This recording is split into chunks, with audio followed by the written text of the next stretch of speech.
So we want to thank you all for being with us this day. We want to thank you for taking this time out of your week for the growth of your soul.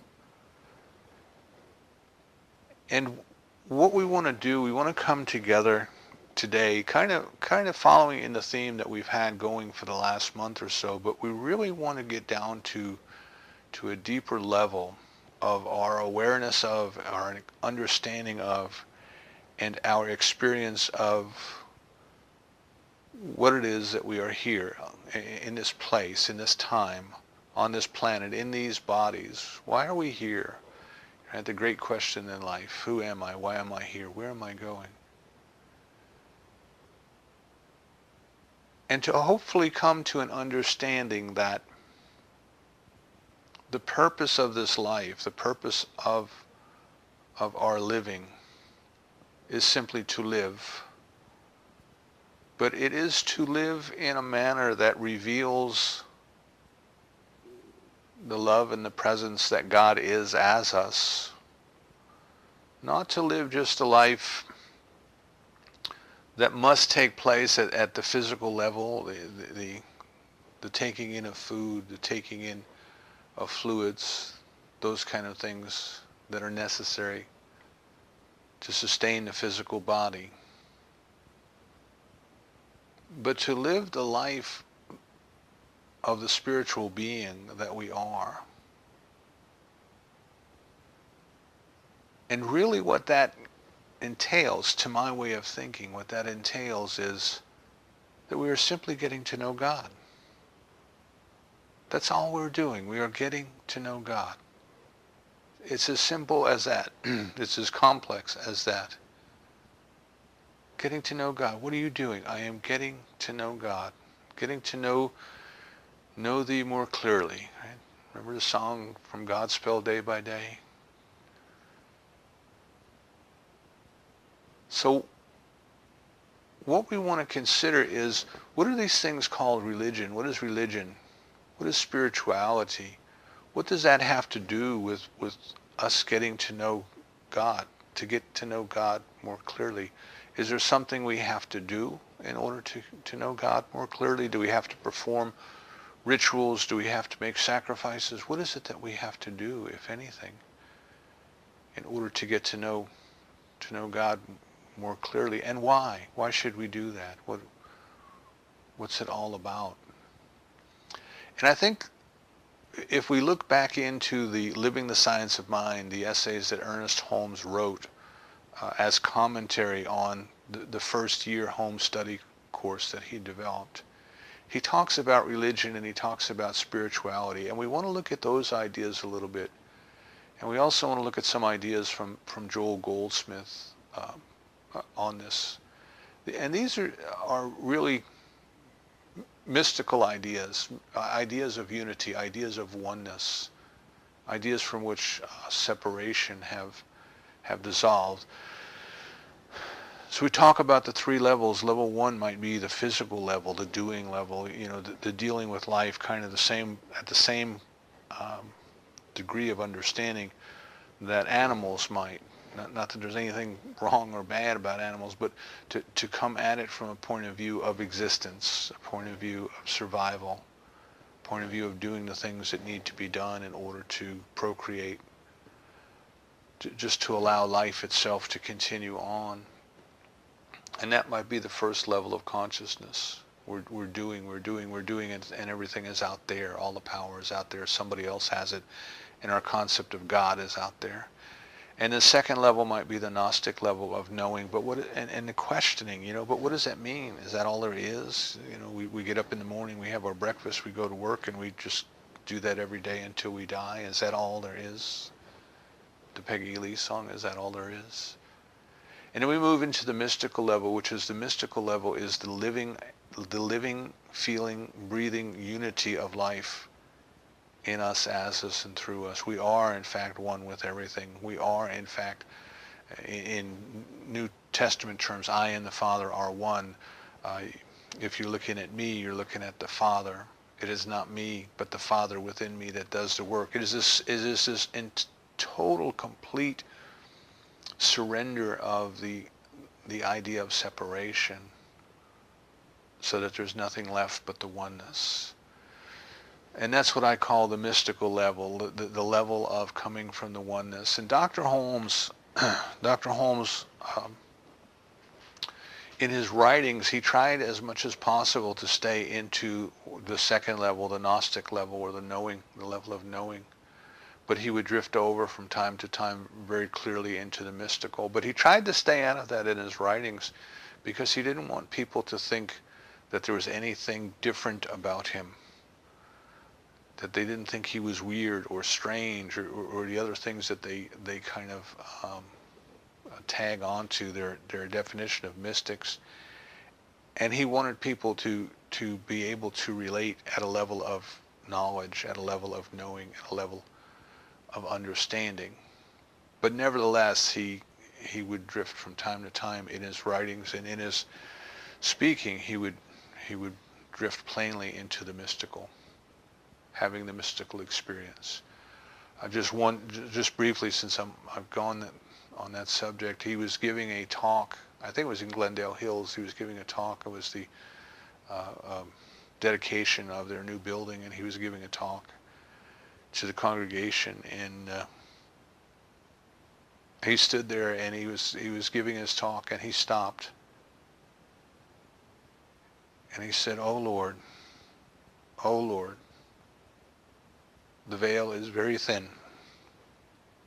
And he sat down, and he he could not finish his talk. Someone else came up to the platform, and they moved on with the ceremony. And afterwards, and it was Dr. Bill Hornaday who was relating the story, he said that in that moment, Ernest was caught up in what he called the experience of cosmic consciousness, the mystical experience. And he no longer saw the audience as human beings with physical bodies, but he could sense and feel the spirit and the glowing light of everyone. And in that moment, the boundary between what we call the physical and the spiritual was completely gone for him. And it is, as the mystics will say, it is an ineffable experience. It is beyond words. So he couldn't speak any longer. Words just could not convey. All he could do was experience it. That's the mystical. So Dr. Holmes is telling us, let's consider what religion is. And again, remember, he's writing this for first-year students. He's writing this as an essay in talking about what is science of mind? What is this thing that we teach? And what is it that all religions are about? What is it that they teach? What is spirituality? And what he said is, in its essence, excuse me, is that what religion boils down to is an attitude towards God. And I thought that was brilliant. That was so simple. An attitude towards God. What is your attitude towards God? What is anyone's attitude towards God? What do they think about God? How do they feel about God? When thinking about God, what is their attitude? How do they want to relate to God or interact to God?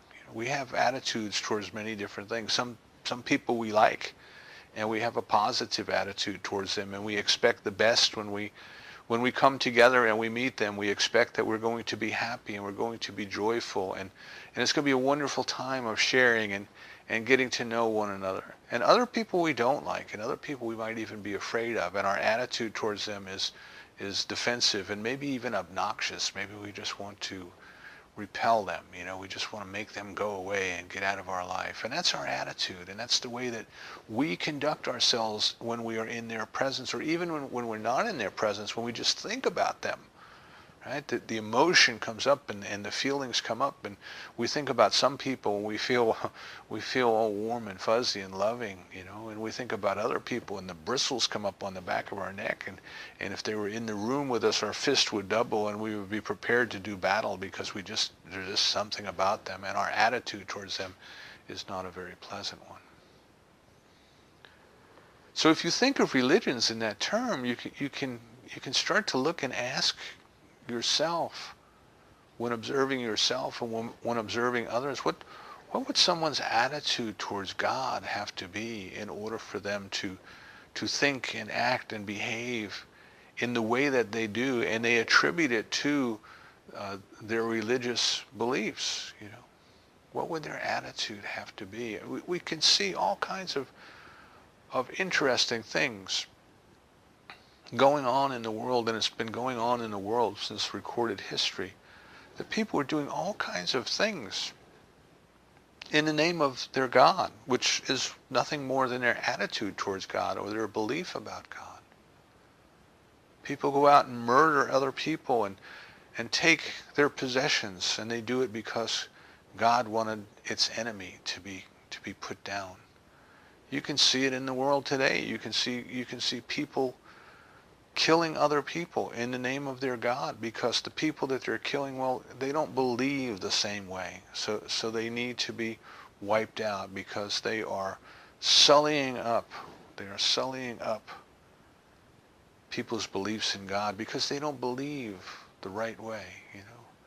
I think Eric Idle, who used to be with Monty Python, when I guess back in the 90s, when the trouble was stirring up in the Middle East, when the U.S. and the U.K. were beginning to go into Kuwait and into Iraq. But Eric Idle did a satirical song, you know, "My God's better than your God, bigger and stronger too." And he was trying to point out that we human beings, that we do these things, and we kill one another, and we hurt one another, and we steal from one another, and we do all these things in the name of our God, in accordance with our attitude of God.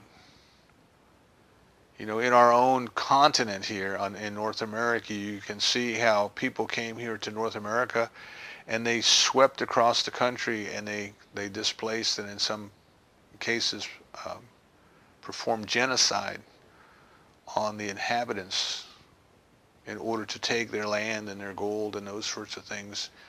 And if you remember the call at the time, it was manifest destiny. It's God's will that we should expand. The European nations sent their ships and their soldiers all around the world to enslave the people that were there, to have them dig for gold or grow sugar to ship back to Europe. And that was in complete harmony with their attitude towards God. As a matter of fact, the religious authorities of the day did not put down what was going on, but they saw it as an opportunity to go out and to teach the enslaved people about the true God, which means, you know, their idea of God. So their idea of God said it was okay to enslave people. It was okay to force people to work. It was okay to take everything these people had, because there was a higher good to be served, and that higher good was that these missionaries got to teach these poor savages, these poor Aboriginal people from their point of view about the true God. And we have to look at this and we have to say, wait a second, you know. How is it that all of these different people of all different times and all different places have these different attitudes towards God? And they justify their own ungodlike actions, if you, I guess for lack of a better way to say it.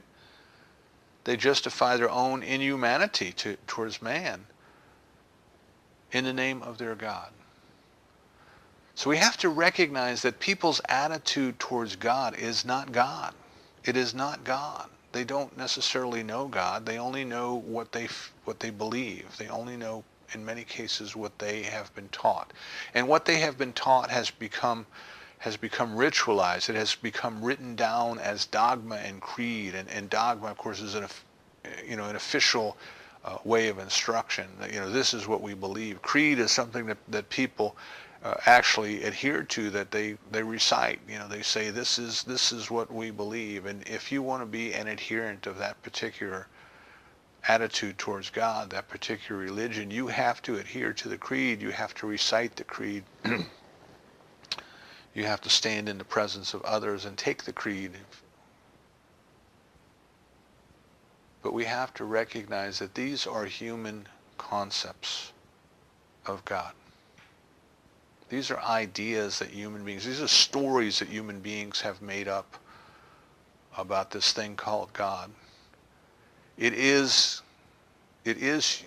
humanity creating God in humanity's image and likeness. So we as human beings have enemies, and we want to strike those enemies down, and we create a God who also has enemies who just happen to be our enemies. And that God wants us to strike them down, and we become God's instrument of revenge, of punishment, and all those things. But just because somebody tells us that that is their idea about God, that is their attitude of God, does not mean that that is what God is, or what that is what God is like. So in many cases, religion has come down to that. It is excuse me, it is in many cases a very organized, systemic way of believing about God that is passed down to the adherents from generation to generation to generation. And people self-identify with that. I am, you fill in the blank with regard to denomination.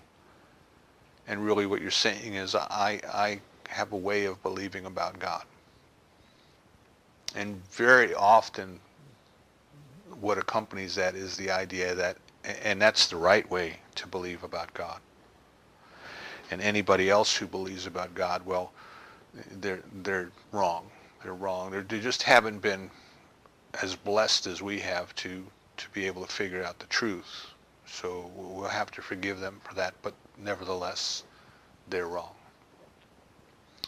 And then we come down to spirituality, and Dr. Holmes tells us that spirituality is different than religion. You'll hear a lot of people say this, well, I'm spiritual, but I'm not religious. I'm spiritual, but I'm not religious.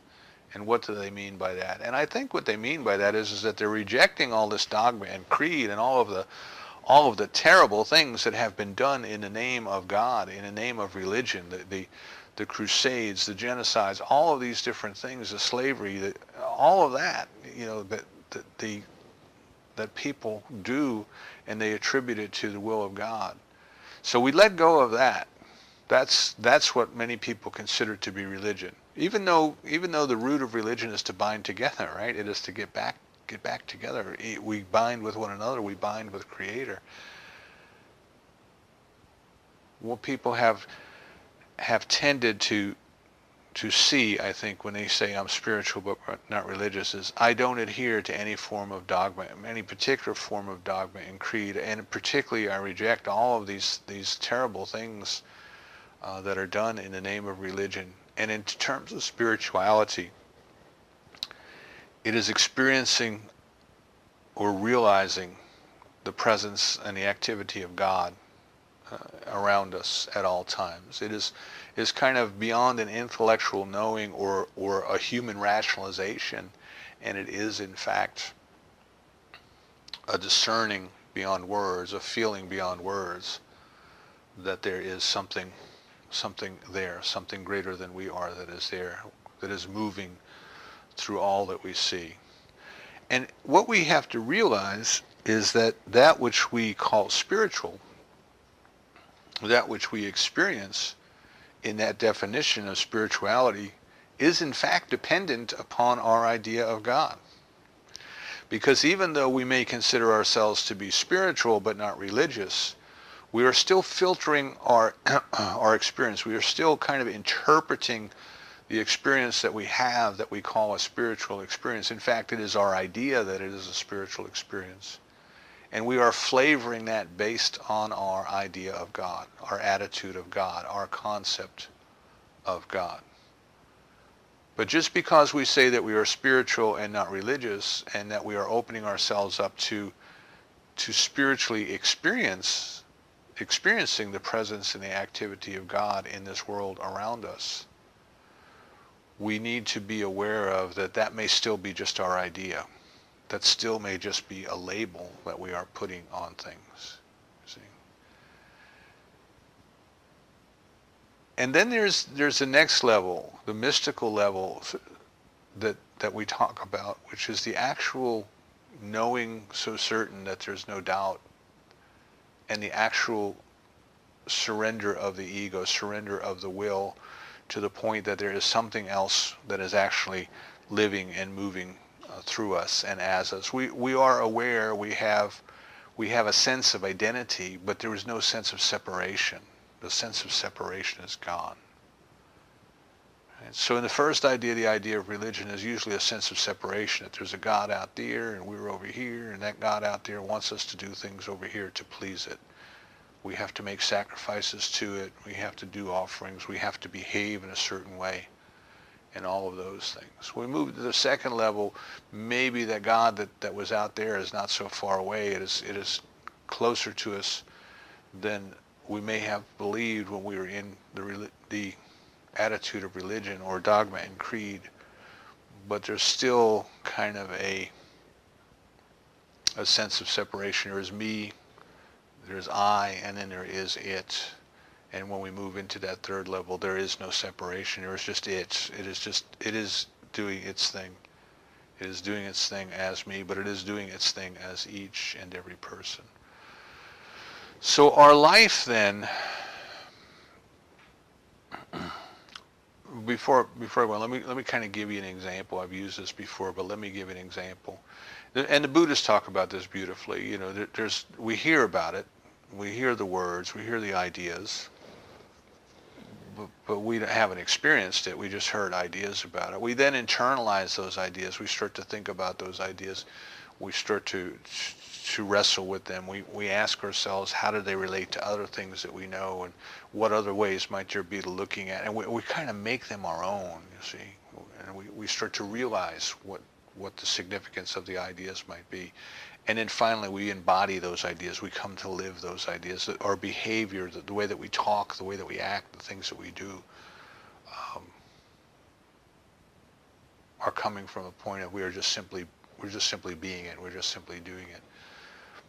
So the example that I've used with regard to that is learning how to drive an automobile, because most of us have gone through that experience. And when we start out learning how to drive an automobile, there's lots of ideas about driving an automobile that we get.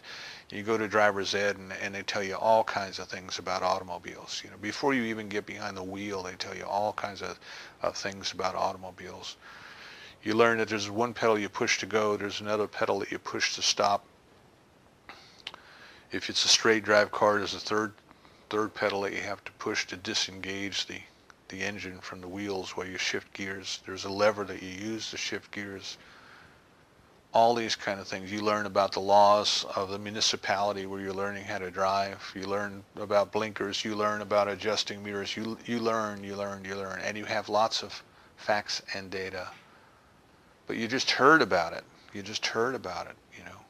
In fact, when I took driver's ed, they taught us about how spark plugs and internal combustion engines worked. Now, you don't need to know how a spark plug or an internal combustion engine works in order to drive a car, but nevertheless, they gave us this information, all of this information about cars before we ever got behind the wheel. And then you actually go out and you get behind the wheel, and your head is full of all these notions about how it's supposed to work. You know, you step on this pedal and it goes, you step on that pedal and it stops, you move this lever, it goes forward, you move it the other way, it goes backwards, all those kind of things. But then you finally get behind the wheel and you step on the gas and you find out, oh my Lord, it doesn't work exactly the way I thought it would. This car is going a whole lot faster than I thought it would. It seems to me that it's out of control. It's going too fast.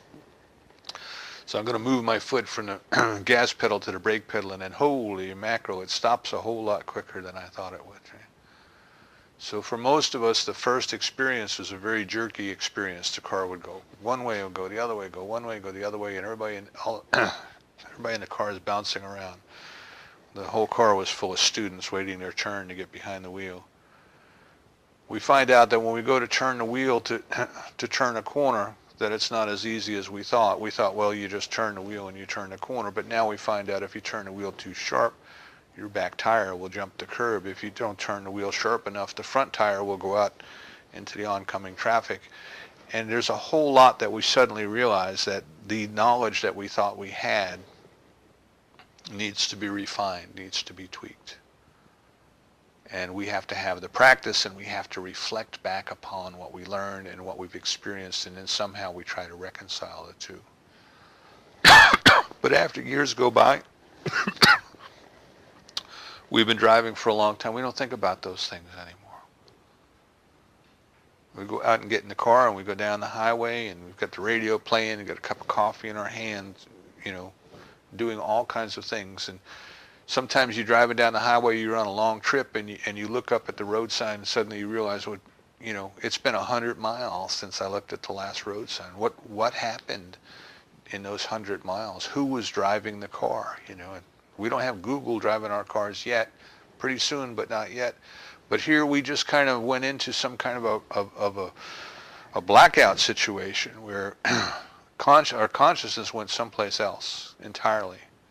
We don't remember driving the car. We don't remember passing anybody. We don't remember people passing us. We don't remember seeing the signs.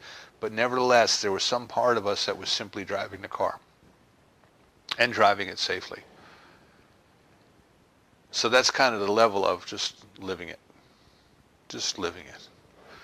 So we look at these ideas then of spirituality. We look at these ideas of religion. We look at what it is that our life might be about, or the opportunity. Let me put it that way. There's a great opportunity that we have in this life.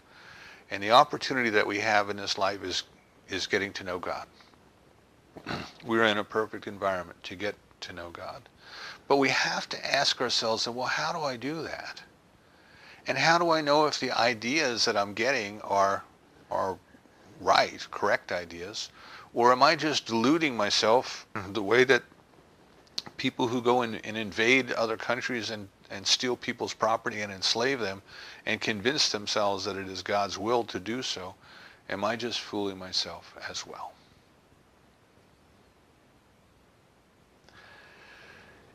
And we have to address this question. We have to come at it in a straightforward manner. How do you know what you know? How do you know what you know is true? How do you know whether or not you're just fooling yourself? That you've just modified your ideas and convinced yourselves that you're right and everybody else is wrong? How do I know? So I think the first thing that we have to recognize is that it is possible. It is possible for us to know. It is possible for us to really get to know God. And we have to start with a little bit of an idea about that, in that that's why we have been created. Our idea then is that is why we have been created. There is that power in the universe, the omniscience, the omnipresence, the omnipotence, that has created us out of itself and left us alone to discover it. That for that purpose we have been created. Now the other thing that we have to realize is that because we have been left alone, we being human beings, because we have been left alone, and because we have free will, we have in fact created many erroneous ideas. We have come up with all kinds of ideas about what this thing called God is, what this thing called God wants from us, how this thing called God works, and what we must do in many cases to get on the good side of it. And that's everybody's goal, seems to be, you want to be on the good side of it. If it's all powerful, you want to be on the good side of it, because if you're on the bad side, it could be difficult for you. So we must recognize then that it was inevitable that we human beings would create these erroneous ideas. But there is that within us which would reveal to us that these ideas must be erroneous. And why do we believe they're erroneous? Why do we believe that there's something not quite right about them? See, there's a guidance within us that is pushing us forward, that is moving us forward. It says, not this, not this, not this. It is calling us to itself. As Meister Eckhart said, God is like the child who clears its throat while playing hide and seek so that you will find it. Augustine said, "Thou hast created us for thyself. Our hearts remain restless until we repose in thee."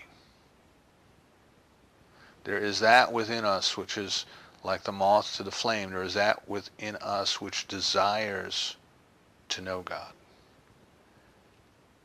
The divine itself put that desire in our heart. We did not create it. It put that desire in our heart to come know me, to come be at home in me, to come love me. And we are constantly exploring. We are constantly exploring ways to do that, ways to feel more dearly the presence of the divine. So we recognize, first of all, that it's possible. We also recognize that many of the ideas that we as human beings have held to be wrong. And then the third thing is we have to recognize that we're the only ones that can do it for ourselves. We have to accept that responsibility for ourselves. There is no other person on earth who can do it for us. Your clergy can't do it for you. Your parents can't do it for you. Your children can't do it for you. Your spouse cannot do it for you. Your government cannot do it for you. You have to do it for yourself. It is your personal responsibility. Remember, life is done unto us according to our belief. And that belief, the primary one, is our attitude towards God, our spiritual awareness of the presence and the activity of God. And we are responsible for making sure that our ideas, our attitudes, our beliefs are as correct as they can be at this time in our lives. And then what we have to do is we have to become observers. We have to become observers of our own self, our own actions, our own thoughts. Right? Our meditation is a wonderful way of revealing to us what we think. What is going on in our mind when we're what is going on in our mind when we're trying to have nothing going on in our mind? What are these crazy ideas that keep coming up? You know, as I mentioned in the Tibetan yoga of dreams, you know, your dreams are a great opportunity to reveal to yourself what's going on in your consciousness, because these are just scenarios that you have created your own self. Nobody came into your head and created them for you. You created this out of random impulses, if you will, that bubbled up from your subconscious mind. So how are you behaving in your sleep? Are you conducting yourself in a manner that reflects the spiritual being that you know yourself to be? You can want anything in your dream. You can do anything in your dream. You can be the absolute saint that you would aspire to be in your dream.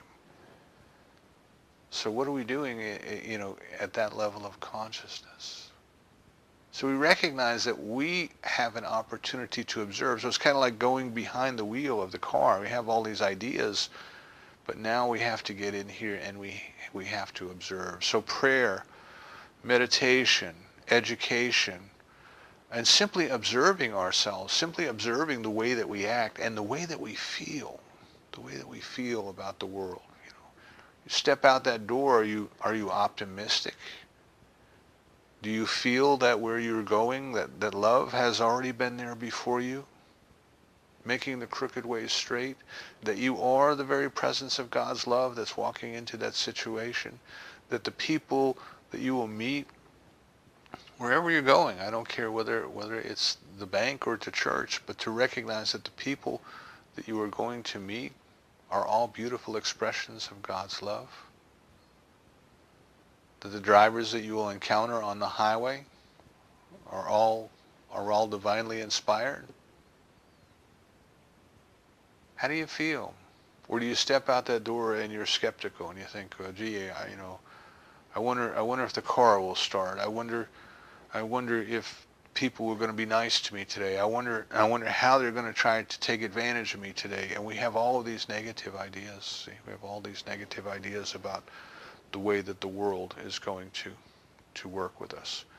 So as we start to observe, as we start to reflect upon the way that our life is actually unfolding, as opposed to the way that the ideas that we entertain about the way it should be unfolding if we are in harmony with the divine, that gives us the feedback we need to make our adjustments.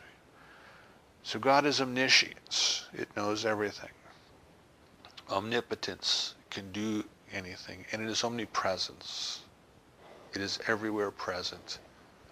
And that is probably the closest definition to God that we will ever get to, because anything else that we say starts to limit it, starts to put the costume of attitude upon it. So I invite you to simply look at your life and ask yourself, in everything that I do, am I acting as if omniscience, omnipotence, and omnipresence is right here, right now? Right here, right now. The omnipresence of the divine. Right here, right now. In everyone I meet, right here, right now. The problems that I think I have, the omnipotence is more than capable of dealing with. We can look at our lives and we can ask ourselves, what things do I think are of God, and what things do I think are not? And for many people, the material is not.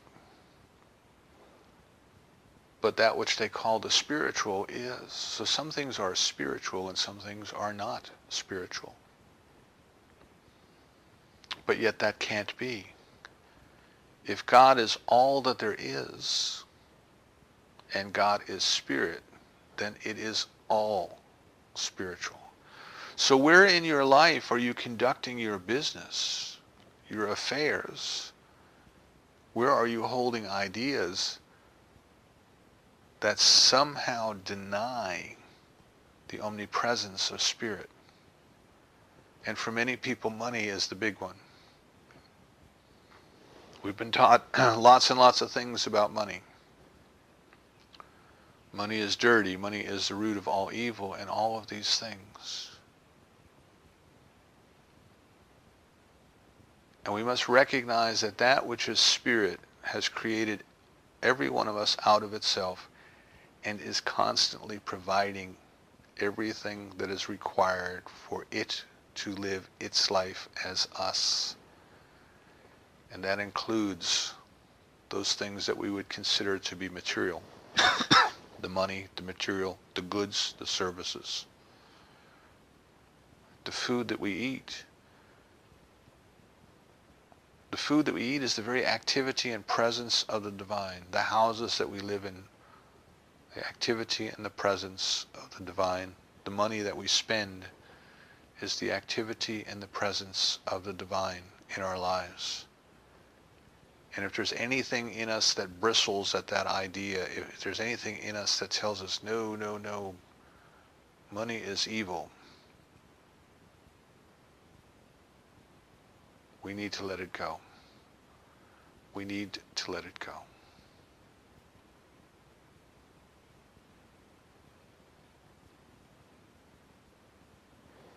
What we want to recognize, the examples that were given about the lilies of the field and the birds in the air.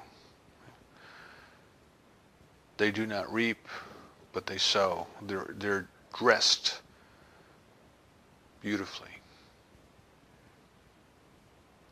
And these creations, these creatures of the divine, do not reject the good that life has given to them. The robin does not look at the worm and say, oh, I can't eat that worm. That worm is not spiritual. That worm is material. The lilies of the field cannot say, oh, I'm not going to take the sunshine and the rain and the soil into my experience because these things are not spiritual. They simply accept their place in life and they behave accordingly. And they take freely of that which has been given to them, and they give freely of that which they are supposed to contribute while they are here. And that's what I mean by accepting the activity of the divine in all of our affairs. All of our affairs are spiritual. Everything in our life is spiritual. Every dollar that comes into our hands and goes out is the energy and the activity of God in our lives.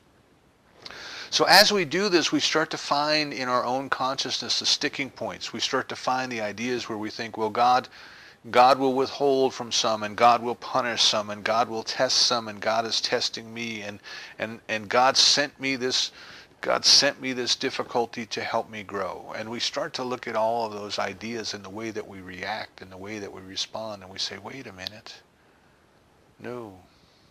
Omniscience, omnipotence, omnipresence.